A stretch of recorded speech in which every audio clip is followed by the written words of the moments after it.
Ruth capítulo 1, para nós meditarmos aí na palavra do Senhor.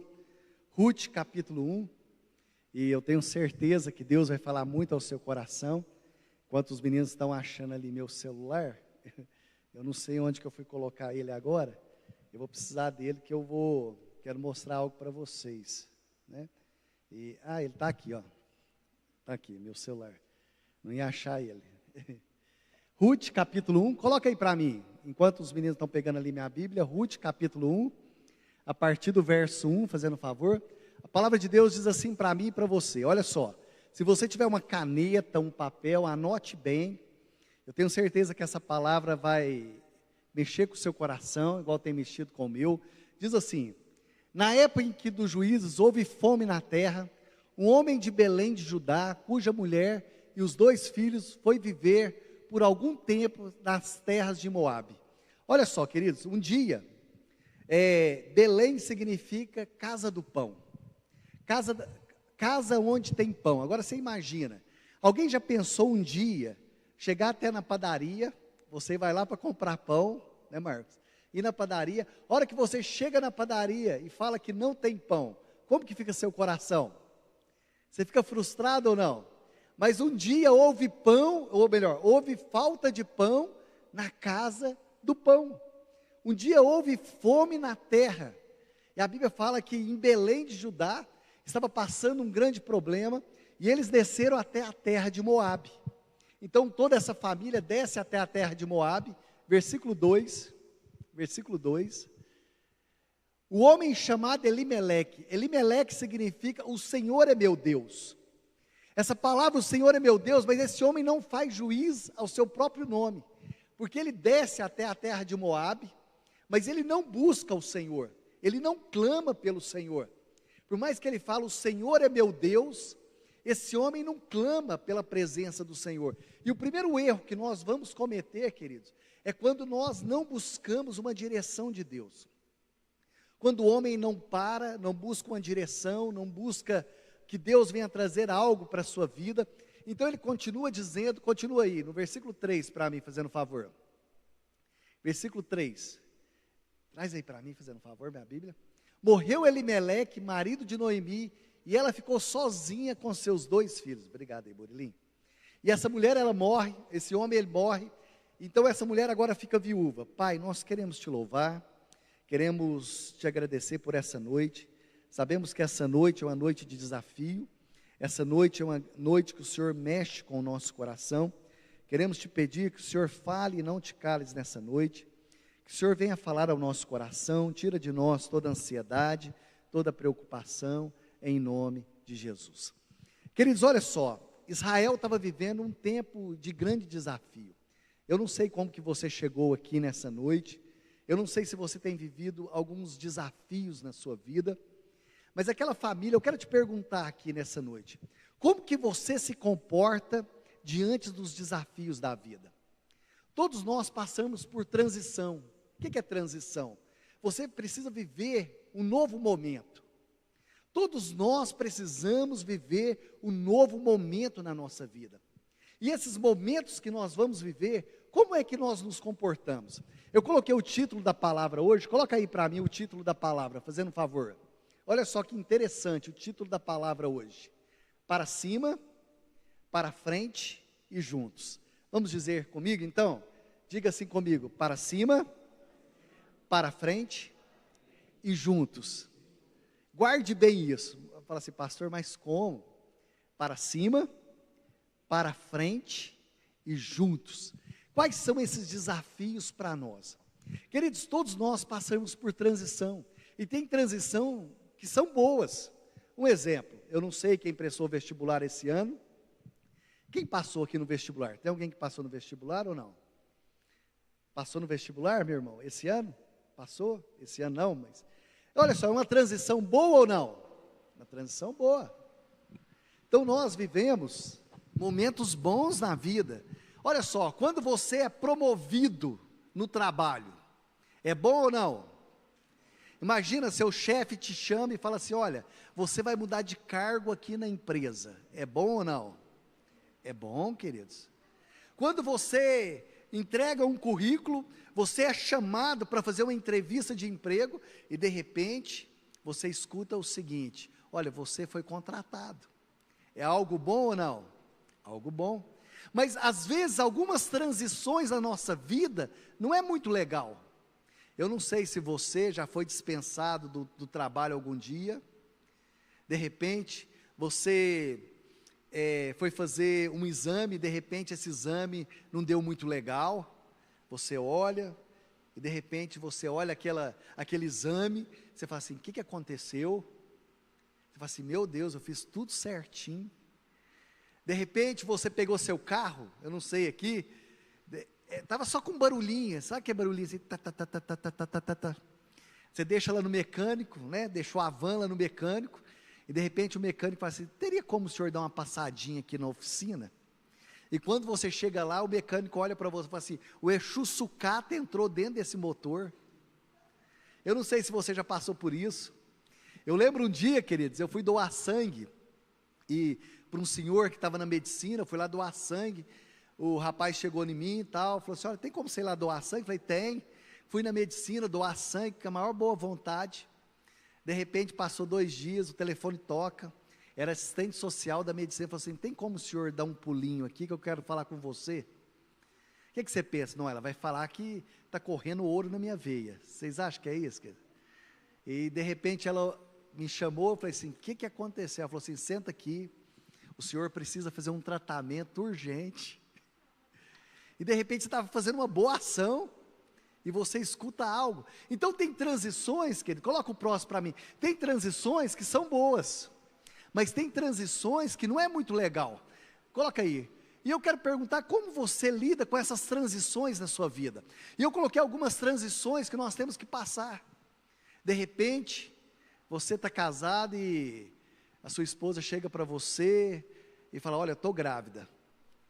E uma criança muda toda a rotina da família. Muda ou não muda, gente? Uma criança muda a rotina da família. Você não vai mais aonde você quer. De repente, não é mais você que escolhe. De repente, você programou algo, né? Eu fico olhando aí os pais, né? Chega. Eu já vi várias vezes ali, o pai se programa para sair mais cedo, para vir para o culto. A hora que vai tocar a criança, a hora que vai entrar no carro, a criança vomita. Aí o pai a mãe, né, tem que voltar, trocar. E eu vejo os pais chegando aqui no culto, né? De repente prepara uma mala ali e tal, ali tem de tudo ali dentro, não é verdade? Tem tudo ali, uma bolsa ali, tem fralda, tem mamadeira, tem pomada, tem remédio, tal, e chega, né, carregando aquilo tudo, né? E de repente, o pai e a mãe te falam assim: mas como que você lida com essas transições na sua vida? Um lugar novo, e tem algumas transições que são boas, e algumas transições que são ruins na nossa vida. Eu coloquei aqui, né, as responsabilidades, como você lida com as responsabilidades da vida. Quando eu conheço, né, não vou citar nome aqui, algumas moças da igreja que casou, e na primeira semana de casamento pensou em voltar para a casa da mãe, porque ela descobriu que a casa não limpa sozinha. Ela descobriu, eu já vi moças, né, chorar, porque na casa dela, ela tinha um padrão de vida, mas quando ela escolheu casar, ela descobriu que o padrão de vida dela era outro.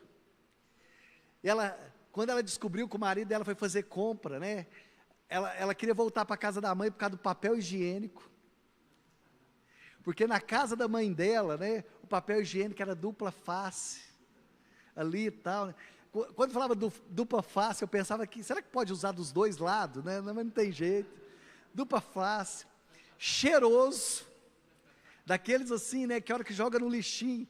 E quando ela casou, que ela foi, né, para casa, ela descobriu, né, que o papel higiênico lá era diferente. Eu ia falar um negócio, mas eu não posso porque está gravando. Se não estivesse gravando, eu falava. Vai lá no ponto de pregação que eu falo. Aqueles que vai de um jeito limpando e volta de outro jeito. E aí ela descobriu, ela ligou para a mãe dela e falou assim: mãe, o papel higiênico que ele comprou, mãe. Ela não sabia lidar com a panela de pressão. A hora que a panela de pressão começou a assoviar tal e girar, ela saiu correndo. Mas como que você lida com as transições da vida, né? Como que você lida? Como que você vai lidar com essas transições? Eu fico vendo, eu conto, né? E a Bruna sofre, porque eu falo que a minha vida vira ilustração de púlpito. Eu lembro que na lua de mel, né? E eu acordei, eu fui no banheiro, e para não acordar, eu não acendi a luz, né? Para não acordar, eu fui no banheiro, eu acho que eu pisei ali no molhado, e quando eu voltei, queridos, que eu entrei no quarto, eu escorreguei e caí de costa. Você imagina, a Bruna deu um pulo assim, olhou, e eu olhando para ela assim, eu tinha caído de costa. Vocês imaginam a cena do Apocalipse, era a cena do Apocalipse, e ela não teve reação. Mas como que você lida com as situações da vida, aquilo que é novo para você? Então tem algumas transições na vida, e nós passamos por transição, querido. Você vai passar por transição. Aquilo que a Cíntia falou, às vezes aqui nós fazíamos reuniões, né, aqui lotado tal, mas hoje nós estamos vivendo o quê? Uma transição. Mas como que você lida? Mudança de casa, os filhos crescendo, adolescente. Eu ainda vou escrever um livro, Socorro, meu filho cresceu. Os pais, né? Como lida ali com os meninos. Então, às vezes, esses dias eu estava conversando com um casal, eu falei assim, eu ainda vou escrever um livro, Socorro, meu filho cresceu. E quando os filhos crescem, os filhos começam a se relacionar. Eu não sei aqui os pais, né? Principalmente que tem moça. As moças, os pais já começam a olhar assim e tal, para o rapaz. Então, como que você lida com as circunstâncias da vida? Coloca o próximo para mim. Coloca o próximo slide, fazendo um favor. Mas olha só que interessante. E eu quero te mostrar aqui na palavra de Deus 3 coisas na Bíblia que vai te ajudar nas transições da vida. Como que você pode usar essas 3 coisas que vai te ajudar nessas transições? Como que você vai lidar? A primeira coisa que eu aprendo com esse texto é para cima e não para baixo, para frente e não para trás, juntos e não separados. Você pode dizer isso comigo? Fala assim comigo, para cima e não para baixo, para frente e não para trás. Fala assim, juntos e não separados. Queridos, no momento de transição da sua vida, se você aplicar essas 3 coisas na sua vida, você vai entender que você vai chegar no seu objetivo, para frente e não para trás, para cima e não para baixo, juntos e não separados. Então eu quero te mostrar essas 3 coisas que Ruth, ela aplica na vida dela.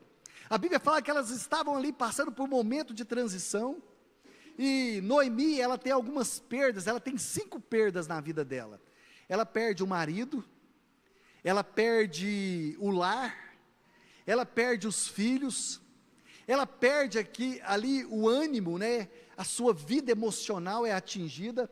Então coloca o próximo para mim, fazendo um favor. Eu quero te mostrar aqui algumas transições, algumas perdas, né? As 5 perdas aqui na vida de Noemi. A Bíblia fala que ela foi para a terra de Moabe. Moabe significa ribeiro ilusório. Queridos, às vezes nós estamos iludidos com tantas coisas. Eu não sei se você já ficou iludido com algumas coisas. Você olha e fala assim, não, mas isso aqui é de Deus. E depois você descobre, né, que aquilo não era. Deixa eu só falar algo aqui, né, o William, né, o William, ele não contou aqui o testemunho, eu vou deixar para o momento certo, ele vai contar. E ele mais a Catiúcia estava vivendo um momento assim, meio angustiante, com uma situação que eles estavam passando, e não acontecia o que eles queriam, e agora começou a acontecer, a hora que eles descobriram, mas a bênção foi 10 vezes maior do que era. Ele está só esperando concretizar direitinho, para que ele possa contar. Mas às vezes, naquele momento, Moabe significa ribeiro ilusório. Outra coisa que eu descobri, Moabe significa atalho para conquista. Às vezes, querido, o caminho de Deus é um caminho mais longo, mas é um caminho duradouro, amém? Às vezes nós queremos atalho, e esses atalhos, às vezes, vai fazer com que nós demoremos muito mais. Eu não sei se você já passou alguma circunstância. Eu lembro uma vez que nós fomos viajar, tal, nós fomos para Goiânia, e uma pessoa que estava no carro falou assim: não, eu conheço um atalho, nós vamos cortar caminho. Queridos, a hora que nós vimos, nós já estava chegando em Anápolis, e a pessoa falou que era um atalho, né? E às vezes tem atalhos, queridos, que vai fazer com que nós vamos demorar muito mais tempo. E o caminho de Deus, eu lembro quando que Deus tirou o povo ali do Egito, da terra de servidão, até chegar na terra prometida, tinha um caminho que era mais fácil, mas Deus levou eles para o caminho mais longo. Por quê? Porque Deus queria trabalhar no coração deles, e Deus quer trabalhar no seu e no meu coração, amém? Quantos creem que Deus quer trabalhar no nosso coração? Deus quer trabalhar na nossa vida, e às vezes essas transições da nossa vida, aparentemente o caminho é mais longo. Então aqui, queridos, Noemi, ela sofre algumas perdas. Quer ver uma perda que ela sofreu? Ela enfrenta a fome. Eu não sei se você já passou fome algum dia da sua vida. Quando eu fui para a China, queridos, eu sempre falava algo para as pessoas, né? Que eu aprendi com a minha avó falava assim, ó: você não está comendo porque você não está com fome, porque o dia que você tiver com fome, você come. Quem já ouviu isso dos pais? Deixa eu ver. Não, só tem isso, tal. Queridos, eu não sei se foi algo psicológico, mas quando eu estava na China, quando eu cheguei na China, o primeiro dia, que eu sentei numa mesa, né, eu pensei, eu vou tirar de letra, porque assim, pessoal, eu não tenho frescura para comer. Tenho, Bruna? Eu como de um tudo, de um tudo. E aí o que acontece, queridos? Eu lembro que eu sentei na mesa, e eu fiquei meio cismado, que eu pensava assim: cachorro eu não como, sapo também não. E a hora que eles colocavam aquelas carnes na mesa, eu olhava assim de rabo de olho e tal, né? E ficava meio assim. Eu pensei assim: eu vou comer ovo, porque ovo é ovo em qualquer lugar, né, gente? Ovo é ovo. Eu dei uma olhada naquele ovo, peguei o ovo e dei uma mordida. A hora que eu mordi no ovo, era um ovo choco com um pintinho dentro. A hora que eu mordi aquilo, queridos, porque é uma das iguarias da China, eles pegam o ovo, que é um ovo choco, tal, eles enterram esse ovo no meio da cinza, depois de 40 dias eles tiram ele, eles cozinham ele e dá para as pessoas comerem, porque é uma das iguarias daquele lugar. Então não preciso nem falar onde que surgiu o coronavírus, né? Então, só para vocês entenderem. E aí, queridos, a hora que eu mordi naquilo, eu passei 15 dias sem comer, porque na hora que eu olhava a comida, aquilo travava aqui, ó. Eu perdi 8 quilos em 15 dias, estou precisando voltar lá. Perdi 8 quilos em 15 dias, queridos. E a hora que eu olhava aquela comida assim, o pastor Paulo Rubens olhava para mim e falava assim: Eltinho, você tem que comer. E eu não dava conta, queridos, porque eu travei, e a comida não descia. Mas eu olhava e falava assim: mas eu não sei se você já passou fome. Eu não sei se vocês sabem, mas tem um pastor que ele escreveu um livro chamado As Agruras de um Campo de Concentração. E ele conta a experiência que ele passou quando ele ficou preso na prisão durante a Segunda Guerra Mundial. E ele fala que dentro de um campo de concentração, o que mais se comenta lá dentro da prisão, não é sobre liberdade, não é sonhos, não é sobre família, não é sobre os filhos, não é sobre a esposa. O que mais se comenta é sobre comida. As pessoas comentando o que querem comer quando sair dali de dentro. Depois da Segunda Guerra Mundial, pessoal, o que aconteceu ali nos Estados Unidos? Muitas crianças, elas ficaram órfãos. Então eles começaram a levar essas crianças ali para os orfanatos, tal. E eles perceberam que as crianças não dormiam. As crianças durante a noite tinham pesadelo, gritava, tal. Então chamaram uma psicóloga para ver o que estava acontecendo ali. Então aquela psicóloga, ela teve uma ideia. Durante a noite, ela pegava cada criança e dava um pedaço de pão e entregava para cada uma delas. E aquelas crianças, elas dormiam durante a noite. E ela percebeu que aquelas crianças não conseguiam dormir, porque elas tinham medo de não ter o que comer no outro dia. E como elas ficavam abraçadas junto de um pão, e elas tinham consciência que no outro dia elas iriam comer. Então elas não tinham medo de viver o amanhã, porque elas sabiam que no outro dia elas iriam comer.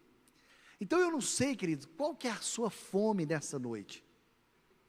O que você está abraçando nesses dias, para que você tenha alimento no outro dia? Esses dias, tem 2 versículos bíblicos que eu tenho declarado sobre a minha vida, do apóstolo Paulo, que diz: tudo que é bom, tudo que é amável, seja que habita no seu coração. Tudo que é bom, tudo que é amável, seja o que habita no coração. Tudo que é bom, tudo que é amável, seja o que habita no meu e no seu coração. Se os seus olhos forem bons, todo o seu coração, toda a sua vida será boa. Então coloca o próximo para mim, coloca o próximo, olha só que interessante. Para cima e não para baixo. Coloca o versículo 6 e 7. Então qual que é o primeiro segredo? Para cima e não para baixo. Coloca aí para mim o versículo 6. Quando Noemi soube em Moabe que o Senhor viera em auxílio do seu povo, dando alimento, decidiu voltar com as suas 2 noras para a sua terra. Versículo 7. Assim ela com suas 2 noras partiu do lugar onde tinha morado, enquanto voltava para a terra de Judá. Ela estava voltando. A minha versão fala que ela se levantou. Então quer dizer que ela foi para cima. A minha versão fala que ela levantou e foi para Belém. Então para cima e não para baixo. Você vai ver que a Ana, ela estava muitos anos ali, ela estava estéril. E quando o Senhor se lembrou de Ana, a Bíblia fala que Ana se levantou. Essa palavra se levantar é ir o quê? Para cima. Lá no livro de João, capítulo 5, quando Jesus ele cura aquele paralítico, a Bíblia fala assim, aquele paralítico se levantou. Quando você olha ali o cego de Jericó, a Bíblia fala que ele se levantou. Então para cima e não para baixo. Deixa eu te perguntar uma coisa, querido. Quando você vive uma circunstância, uma vida de transição, você se levanta? Ou você fica prostrado? Então a primeira coisa que nós aprendemos aqui, querido, é nos levantar. Aqui fala que ela se levantou. Então o primeiro segredo é você ter uma atitude de se levantar. Então é momento de nós nos levantarmos mediante as perdas. Às vezes nós olhamos, né, o brasileiro, às vezes o brasileiro gosta de ficar prostrado, né? Eu lembro quando eu estava ali na Espanha, né? E eu estou vendo o Ramon aqui, e é muito interessante porque às vezes eu estava ali numa roda ali de várias pessoas, tinha pessoa da Colômbia, da Venezuela, e o brasileiro, as músicas do Brasil, às vezes é uma música muito melancólica, coloca a pessoa para baixo, não é verdade? E a pessoa fica para baixo, aquela coisa de sofrência, né? O brasileiro tem muito de sofrência, o brasileiro gosta de sofrência e chora, né? E às vezes as canções, em vez de você ficar pensando nele, pensa em mim, chore por mim, tal. E eu lembro que eu estava sentado, peraí que eu vou chegar lá, viu, Maico? O Maico está rindo porque ele já ouviu um pedaço dessa palavra. E aí, pessoal, nós estávamos sentados, eu lembro que eu estava contando isso para os meninos, e chegou o garçom, falou assim, Ramon? Eu olhei e falei, será que ele está me chamando de Ramon? Mas eu não sabia que Ramon em espanhol é presunto, né? Presunto, tal, Ramon, tal, né? Eu olhei e falei assim, no, Elto. Eu jurando, pessoal, que ele estava me chamando de Ramon. Aí ele olhou de novo e falou assim, Ramon, eu falei, não, Elton Marlos. Elton Marlos. Mas na verdade eu achei que ele estava me chamando de Ramon, né? Mas na verdade Ramon era presunto, né? Eu falei assim, gente, será que ele está falando, está me chamando, né? E eu estava lembrando e eu contando isso para os meninos. E eu fico olhando e eu contando para eles que nós temos, né, algumas músicas aqui no Brasil que é melancólica. Não aprendi a dizer adeus. Já viu? O brasileiro gosta, né? E chora e chora. Não aprendi a dizer adeus, né? Tentei te esquecer, tentei te esquecer, né? Então o brasileiro tem muita coisa melancólica, né? Desculpe, mas eu vou chorar. Então o brasileiro às vezes gosta de ficar lá embaixo, né, na sofrência, e chora, e meu coração está em pedaço. Mas tem um clássico, né, no Brasil, eu até peguei aqui meu celular, vamos ver se vocês sabem esse clássico. E as pessoas ficam lá embaixo, olha só: caminhei sozinho pela rua, falei com as estrelas e com a lua, deitei no banco da praça tentando te esquecer, adormeci e sonhei com você, no sonho você veio provocante, me deu um beijo doce e me abraçou, e bem na hora H, no ponto alto, já era dia, o guarda me abordou. E aí, que continua na música? Vamos lá, gente, vamos lá. Tem uns até assim, ó. Tem uns até segurando, né? Vamos lá, pessoal, quer falar que você não sabe? Vamos lá, quer falar que você não sabe? Luciana, você está fingindo que é evangélico hoje, vamos lá, olha só, eu vou terminar e vocês vão completar para mim, tá bom? Vamos lá, fala aqui, ó: e bem na hora H, no ponto alto do amor, e já era dia, o guarda me acordou. Quer que eu ajude vocês? Seu guarda, eu não sou vagabundo, eu não sou... Não, tá bom, beleza? Vamos para a cruz agora, né? Não é, Lua? E o brasileiro gosta dessas coisas, gosta de ficar melancólico, né? Gosta de ficar para baixo, a sofrência, mas Deus não nos quer embaixo, Deus quer que nós sejamos o quê? Lá em cima, amém, queridos? Amém, pessoal? Às vezes a gente para, e eles falam assim: não, mas o brasileiro gosta disso. Eu falei: gosta. O brasileiro é o único pessoal que ri da sua própria desgraça. A gente olha, né? Eu lembro um dia, teve um culto, eu estava falando para Luciana aqui, que teve uma pessoa que ela me ligou depois, porque eu falei no culto, né, que o diabo ele sempre imita Jesus, o diabo imita Jesus. O que Deus fez? Deus foi lá, tirou a costela de Adão, e fez quem? A Eva. O diabo fez o quê? Foi lá, arrancou um dedo e fez quem? Quem que ele fez, Lu? Quem que ele fez, gente? Hã? Quem que ele fez? Quem que ele fez, gente? Vamos largar para lá, né? Mas o que acontece? Olha só, Deus foi lá, né? Fez o homem, e o diabo foi lá, tentou lá no jardim, né? Com o fruto. Depois tentou Jesus com o pão no deserto, e depois veio e tentou o brasileiro com o quê? Com o quê, gente? Vamos lá, gente. Com o que tentou o brasileiro? Tentou Adão e Eva com fruto, tentou Jesus no deserto com pão, e tentou o brasileiro com o quê? Com picanha não, gente. E aí o que acontece? Então, o que acontece na nossa vida? Então nós temos que o quê? Como que chama lá é Luiz o quê? Não é Luiz não. Lá o careca, como que chama lá o cara, cabeça de ovo? Do Planalto lá, o cabeça de ovo, como que chama? Isso, Alexandre de Moraes.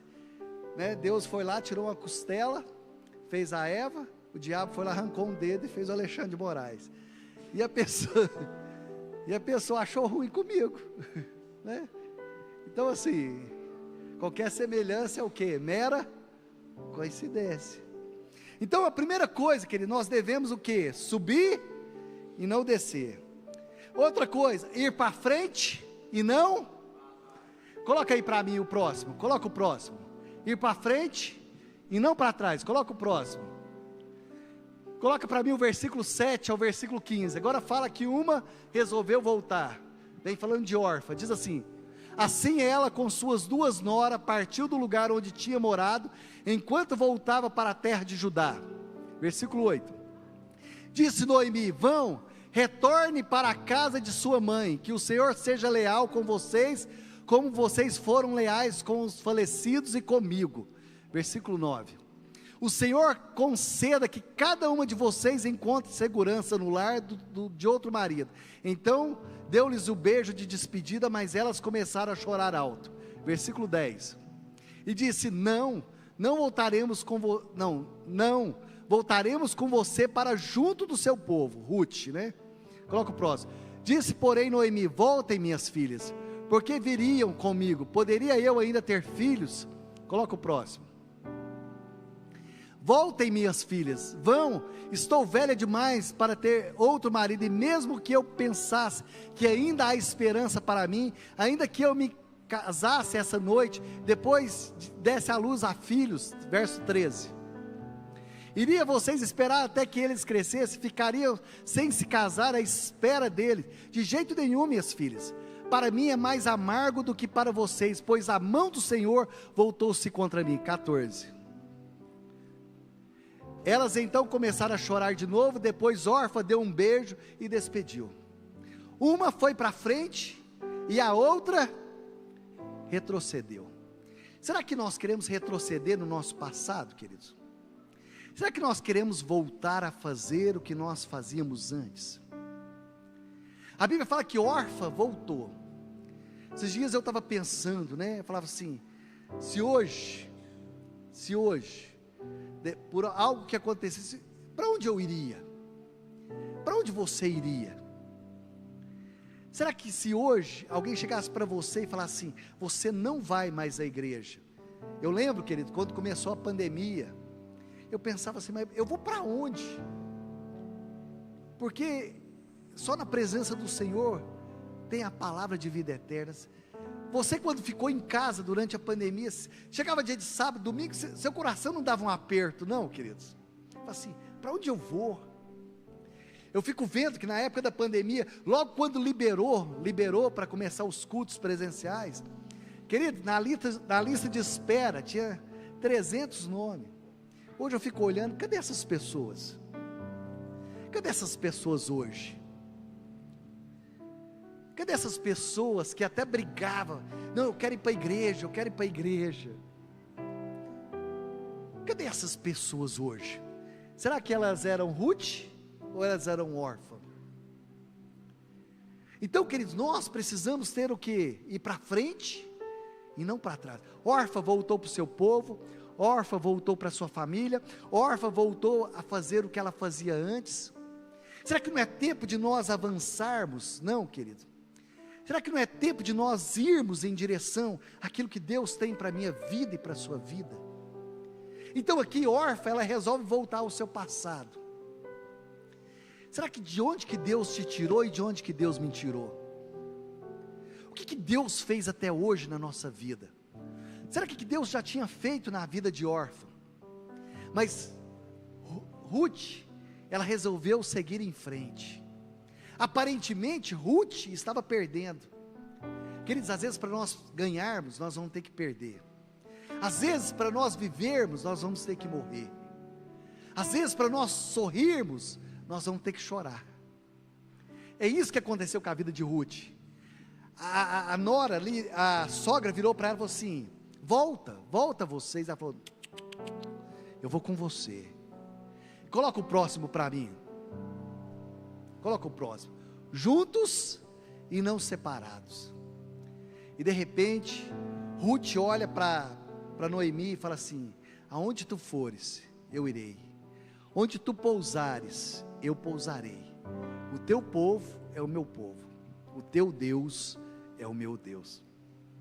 E aqui, queridos, ela experimentou um dos maiores milagres, porque ela quis ficar junto.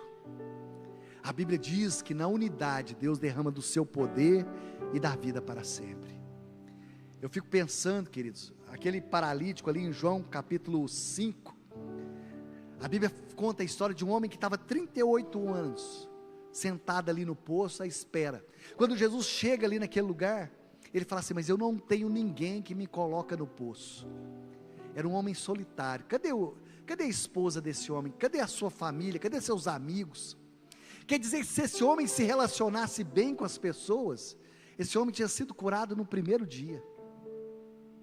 Mas esse homem ficou 38 anos. Queridos, conexão, aprenda a fazer conexão. Aprenda a se conectar com pessoas. Aprenda a se relacionar bem com as pessoas. Ele falou assim: Jesus, eu não tenho ninguém. Lá no livro de 2 Reis, capítulo 5, conta a história de uma viúva. E essa viúva, ela tinha perdido o marido deixou só dívida, os filhos já estavam ali, quase sendo levados para pagar a dívida. Ela chega até o profeta fala assim: o que você tem em casa? Ela falou: eu tenho um pouquinho de azeite. Ele falou assim: então vai e pede vasilhas emprestadas. E se essa mulher não tivesse um bom relacionamento com os vizinhos? Aquela mulher só experimentou o milagre porque ela se relacionava bem com as pessoas. Então aprenda a se conectar com pessoas. Aprenda a ser uma pessoa agradável. Sabe, não tem coisa melhor do que você se conectar a outras pessoas. Porque talvez o milagre que você está esperando, Deus vai usar alguém perto de você. E às vezes nós fechamos porta, queridos. Aprenda a se conectar, porque essa conexão vai abrir portas na sua vida. Não dá para me contar aqui toda a história, mas esse tempo atrás um advogado estava conversando com ele, falou assim: você conhece o fulano de tal? Eu falei: quem? O fulano tal. Eu falei: conheço. Ele falou assim: conversa com ele. Pensei assim, eu tenho sempre uma frase comigo: o não eu já tenho. O não eu já tenho. Queridos, eu liguei para essa pessoa, né, Rosa? Eu liguei, a pessoa falou assim: é para você, Eltinho? Eu falei: é. Falou assim: para você, eu vou liberar. Para você. Sabe, eu fico pensando, mas sabe o que acontecia, queridos? Há mais ou menos no ano de 88,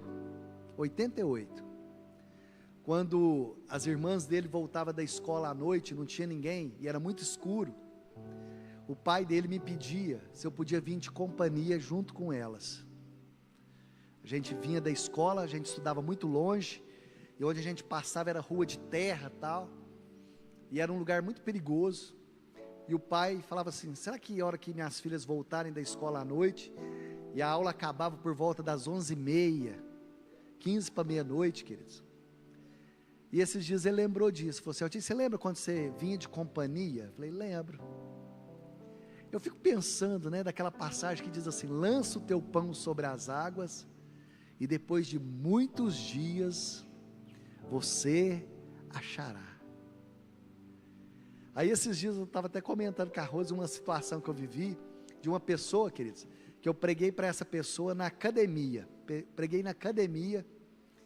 e eu fui viver uma situação. Quando eu cheguei nesse lugar, essa pessoa que estava lá na portaria, cheguei lá com a cara e a coragem, cheguei lá e falei assim: olha, tal, ela falou assim: ah, eu sei, Eltinho, você eu conheço.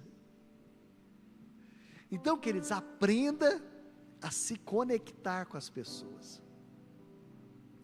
Esses dias, uma pessoa aí de um banco me ligou, falou assim: será que teria como você internar uma pessoa? Aí eu liguei para o pastor Juliano, falei: pastor Juliano, tem uma pessoa que é gerente de um banco, tal, e precisa internar uma pessoa. Ele falou assim: na hora. O pastor Juliano foi lá, pagou o Uber, buscou essa pessoa lá na porta, conversou com o gerente e tal, colocou essa pessoa no carro e levou para internar na casa de Davi. Gastou 20 minutos, pessoal. Eu já vou terminar. Passou 2 semanas, teve um probleminha com a documentação e precisava de uma liberação. E quem que era o gerente que podia liberar?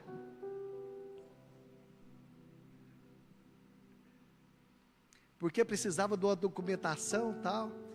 E esse gerente falou assim: olha, sem essa documentação não tem como, mas eu vou confiar, eu vou liberar para vocês. Mas assim que a documentação ficar pronta, você traz para mim. Sabe, que quando nós aprendemos a fazer conexões na nossa vida, então aqui, ó, juntos e não separados. Agora, para refletir e praticar, para nós refletirmos e praticarmos. Coloca o próximo. Em Crônicas, capítulo 7, versículo 14 diz: se o meu povo, que se chama pelo meu nome, se humilhar e orar e se converter dos seus maus caminhos, então eu ouvirei dos céus, eu virei e sararei essa terra. E diz assim: não importa o quanto você precise ou quanto falte em sua vida, o que você realmente precisa é de Deus. Para tê-lo, precisa estar apenas o quê? Faminto. Você está faminto, queridos? Então diga assim comigo, ó: para cima e não para baixo, para frente e não para trás, assim, juntos e não separados. Feche seus olhos. Pai, nós queremos orar, queremos colocar o nosso coração, e eu quero te perguntar nessa noite, queridos, o que isso representa para você? O que representa para você ir para cima e não para baixo, ir para frente e não para trás, juntos e não separados? E para buscar o Senhor basta nós termos fé. Basta nós termos fé. Senhor, nós queremos orar nessa noite. Queremos colocar o nosso coração na Tua presença. Queridos, se nessa noite você tem fome e sede da presença do Senhor, sabe, começa a orar agora, fala: Senhor, eu tenho fome. A palavra de Deus diz: se o meu povo, que se chama pelo meu nome, se humilhar, orar e se converter dos teus maus caminhos. E a palavra de Deus diz: então eu ouvirei dos céus, eu virei e sararei essa terra. Aqui nesse lugar, nessa noite, Senhor, tem homens e mulheres famintos pela manifestação do Teu poder, famintos pela glória do Senhor, famintos por ver a manifestação do Seu poder. Pai, aqui nesse lugar, nós queremos Te pedir, Senhor, de todo o nosso coração, que o Senhor se manifeste de uma forma sobrenatural. Tira de nós, Senhor, toda preocupação, toda ansiedade. Entregamos, Senhor, diante de Ti todos os nossos medos. Lançamos diante do Senhor. Somos de uma geração que avança e não retrocede. Somos de uma geração que diz: eleva os meus olhos para o monte. De onde me virá o meu socorro? O meu socorro vem do Senhor. O meu socorro vem do Senhor. Queremos estar junto, onde as águas se movimentam, onde as águas são agitadas pelo Senhor. Por isso nessa hora, Senhor, clamamos a Ti de todo o nosso coração. Aleluia, aleluia, Senhor. Te louvamos, meu Deus. Aleluia. Tu és tudo que eu mais quero. O meu fôlego Tu és. Em Teus braços é o meu lugar. Estou aqui. Estou aqui.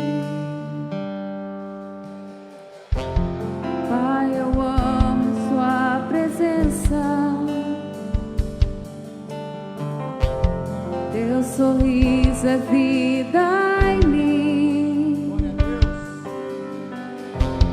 Eu seguro em Tuas mãos. Confio em Ti. Confio em Ti. Quero ir mais fundo. Leva-me mais perto, onde eu Te encontro, no lugar secreto, aos Teus pés me rendo, pois a Tua glória quero ver.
aos teus pés me rendo, pois a tua glória quero ver. Sim, meu Deus. Sabemos que aquele que tem fome, o Senhor sacia a fome. Aquele que tem sede, o Senhor nos alimenta, o Senhor sacia a nossa sede, a nossa fome da tua presença. Que o Senhor nos leve em segurança, que o Senhor nos abençoe, o Senhor abençoe a sua igreja, o seu povo, em nome de Jesus. Queridos, amanhã nós teremos apenas um culto às 18 horas, tá bom? Olhe para a pessoa do seu lado e fala assim, ó, para cima e não para baixo, para frente e não para trás.